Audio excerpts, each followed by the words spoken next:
Pumalag si Vice President Inday Sara Duterte sa pagsuspende kay kay Cavite 4th District Representative Kiko Barzaga. Anya, hindi ito ang unang pagkakataon na ginawa ito ng gobyerno laban sa mga kritiko, kabilang nasaksihan na pagdukot sa kanyang ama na si dating Pangulong Rodrigo Duterte na matinding kritiko ng Administrasyong Marcos. Narito ang balita ni Jason Rubrico. Sinuspinde ng 60 araw si Representative Kiko Barzaga dahil sa umano'y unethical behavior kasunod ng sunod-sunod na kritisismo laban sa gobyerno sa pamamagitan ng social media post. Tinawag ni Vice President Sara Duterte ang hakbang na ito bilang bahagi ng serye ng pagsupil sa mga tinig na nagsasabi ng anyay uncomfortable truths. Ayon kay Duterte, hindi ito ang unang pagkakataon na naparusahan ang mga kritiko ng pamahalaan.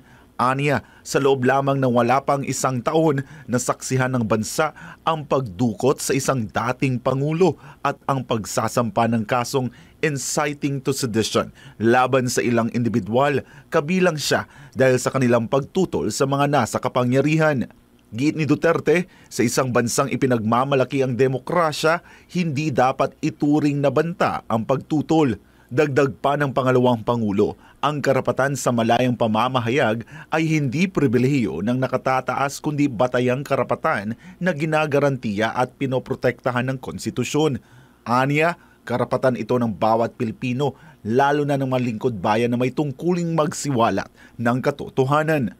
Giit pa ni VP Sara, kung ang isang halal ng bayan tulad ni Barzaga ay maaaring patahimikin, paano pa ang mga ordinaryong Pilipino na walang kapangyarihan o posisyon?